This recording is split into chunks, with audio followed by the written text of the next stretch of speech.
ناظرین، ذرا یاد کریں اس وقت کو جب ایک ننھے یتیم کو چچا نے اپنی آغوش میں لیا۔ یہ کوئی عام بچہ نہیں تھا، یہ وہ تھا جس کے آنے کی خبر تورات اور انجیل نے دی تھی۔ یہ وہ تھا جس کی نور کو فرشتے آسمانوں سے پہچانتے تھے۔ آج ہم اس بچے کی کہانی سنیں گے جو وقت کے ساتھ جوان ہوا اور ایسا جوان بنا کہ مکہ کے ہر فرد کی زبان پر صرف ایک ہی نام تھا، صادق الامین صلی اللہ علیہ وآلہ وسلم۔ چلیے چلتے ہیں اس دور میں، اس صحرا میں، اس وقت کے مکے میں جہاں تاریخ کے سب سے روشن باب لکھے جا رہے تھے۔ ابو طالب غریب تھے مگر محبت سے بھرپور تھے۔ ان کے پاس دولت کم تھی مگر دل کی دولت بہت زیادہ تھی۔ وہ حضرت محمد صلی اللہ علیہ وآلہ وسلم کو اپنے ساتھ رکھتے، کھانے پینے میں ان کا خاص خیال رکھتے۔ جب کھانے کی تھالی آتی تو سب بچوں کے ہاتھ بڑھنے سے پہلے وہ فرماتے، ٹھہرو پہلے میرا بھتیجا کھائے گا۔ رات کو بستر بچھاتے تو سب سے قریب جگہ اپنے یتیم بھتیجے کو دیتے۔ ان کے دل میں عجیب سا سکون ہوتا تھا جب حضرت محمد صلی اللہ علیہ وآلہ وسلم ان کے پاس بیٹھتے۔ یہ منظر سوچ کر دل بھر آتا ہے، یتیمی کی چوٹ سے سہنے والا بچہ مگر رب کا خاص بندہ جو محبتوں سے گھرا ہوا تھا۔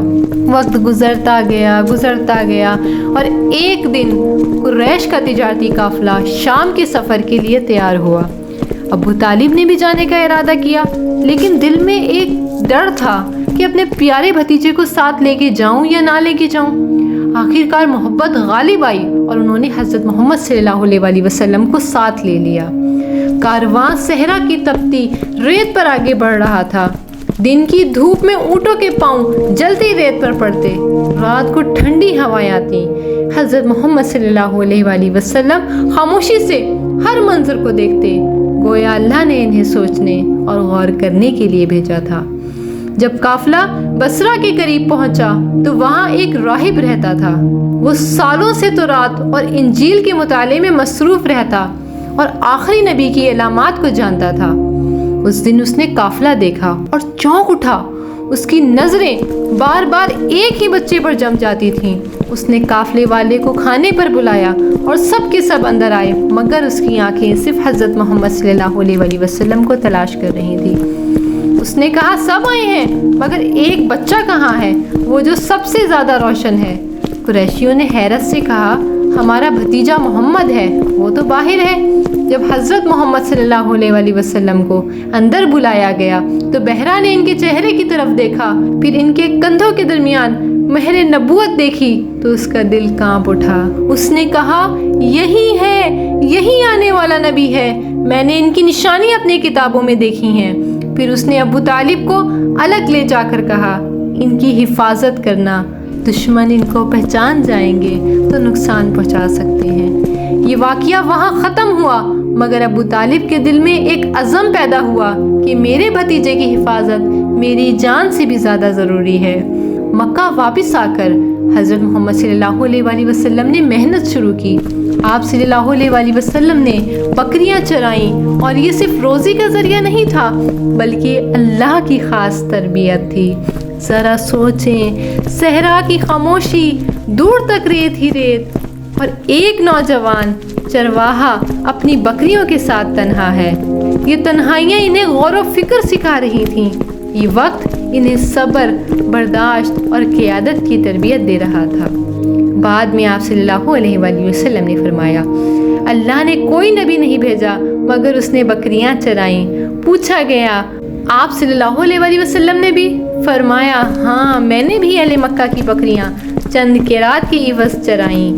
یہ ایک پیغام ہے، چھوٹے کام کرنے میں کبھی شرم محسوس نہیں کرنی چاہیے، کیونکہ انہی چھوٹے کاموں سے بڑے خوابوں کی بنیاد رکھی جاتی ہے۔ جب حضرت محمد صلی اللہ علیہ وآلہ وسلم جوان ہوئے تو عرب کے قبائل میں ایک جنگ چھڑ گئی جسے جنگ فجار کہا جاتا ہے۔ قریش بھی اس میں شریک ہوئے۔ حضرت محمد صلی اللہ علیہ وآلہ وسلم اس وقت ابھی نوجوان تھے۔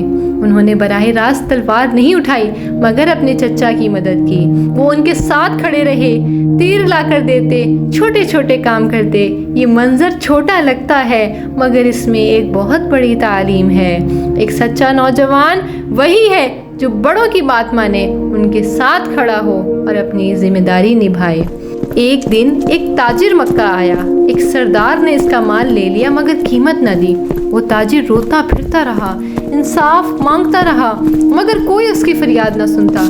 پھر چند نیک دل لوگ جمع ہوئے اور کہا ہم انصاف قائم کریں گے۔ انہوں نے ایک معاہدہ کیا کہ ہم سب مل کر مکہ میں کسی پر ظلم نہ ہونے دیں گے۔ حضرت محمد صلی اللہ علیہ وسلم بھی اس میں شامل ہوئے۔ سالوں بعد آپ صلی اللہ علیہ وسلم نے فرمایا مجھے وہ معاہدہ اتنا پسند ہے کہ اگر آج بھی ایسے کسی معاہدے کی دعوت ہو تو میں ضرور شریک ہوں گا۔ ذرا سوچیں، نبوت سے پہلے بھی آپ صلی اللہ علیہ وسلم کی زندگی مظلوموں کی آواز تھی۔ یہ معاہدہ اعلان تھا کہ یہ نوجوان دنیا میں عدل قائم کرنے آیا ہے۔ اب حضرت محمد صلی اللہ علیہ وسلم کی شہرت مکہ میں پھیلنے لگی۔ لوگوں نے دیکھا کہ یہ نوجوان جھوٹ نہیں بولتا، دھوکہ نہیں دیتا، وعدہ پورا کرتا ہے، تجارت میں بھی کبھی کسی کا نقصان نہیں کیا۔ یہی وجہ تھی کہ پورا مکہ پکار اٹھا یہ ہے محمد صادق الامین۔ یہ صرف ایک لقب نہیں تھا بلکہ یہ اس بات کی گواہی تھی کہ جسے لوگ نبی نہیں مانتے تھے وہ بھی اس کے اخلاق کے قائل تھے۔ مکہ میں ایک باوقار اور نیک سیرت خاتون تھی، حضرت خدیجہ رضی اللہ تعالی عنہا۔ وہ بڑی تاجرہ تھیں، ان کا مال دور دور تک جاتا۔ جب انہوں نے حضرت محمد صلی اللہ علیہ وسلم کی سچائی کے قصے سنے تو دل میں خواہش آئی کہ یہ نوجوان میرے قافلے کی قیادت کرے۔ انہوں نے حضرت محمد صلی اللہ علیہ وسلم کو قافلے کے ساتھ شام بھیجا، ساتھ میں اپنے غلام میسرہ کو بھی بھیجا تاکہ سفر کی خبر لاتا رہے۔ یہ سفر کامیاب رہا، تجارت میں بہت نفع ہوا، لیکن سب سے بڑی چیز تھی حضرت محمد صلی اللہ علیہ وسلم کی دیانت۔ میسرہ حیران تھا اور اس نے کہا کہ میں نے ایسا انسان نہیں دیکھا، نہ غصہ، نہ جھوٹ، نہ دھوکہ، بلکہ ہر لمحہ سچائی اور اچھائی۔ واپس آ کر جب حضرت خدیجہ رضی اللہ تعالیٰ عنہ نے یہ باتیں سنی تو ان کے دل نے گواہی دی یہ شخص کوئی عام نہیں ہے۔ پھر وہ وقت آیا جب حضرت خدیجہ رضی اللہ تعالیٰ عنہ نے نکاح کی خواہش ظاہر کی، خاندانوں کی رضامندی سے نکاح ہوا۔ اس وقت حضرت محمد صلی اللہ علیہ وسلم کی عمر 25 سال تھی اور حضرت خدیجہ رضی اللہ تعالیٰ عنہ کی عمر 40 سال تھی۔ یہ نکاح ایک بابرکت گھر کی بنیاد بنا۔ یہ وہ گھر تھا جہاں سکون، محبت اور رحمت کی فضا تھی۔ یہاں بیٹے حضرت قاسم اور حضرت عبداللہ پیدا ہوئے اور بیٹیاں حضرت زینب رضی اللہ تعالیٰ عنہ، حضرت رقیہ رضی اللہ تعالیٰ عنہ اور ام کلثوم رضی اللہ تعالیٰ عنہ اور حضرت فاطمہ رضی اللہ تعالیٰ عنہ پیدا ہوئیں۔ یہ گھرانہ معمولی نہیں تھا، یہ وہی گھر تھا جس سے اسلام کی روشنی پھیلنے والی تھی۔ یوں ایک یتیم بچہ جس نے غم سہ کر جوانی پائی، ایک ایسا شوہر بنا جس نے اپنی بیوی کے دل کو سکون دیا، ایک ایسا تاجر بنا جس پر پورا شہر اعتماد کرتا تھا۔ یہ سب اللہ کی تیاری تھی۔ اللہ اپنے محبوب کو دنیا کی سب سے بڑی ذمہ داری دینے والا تھا۔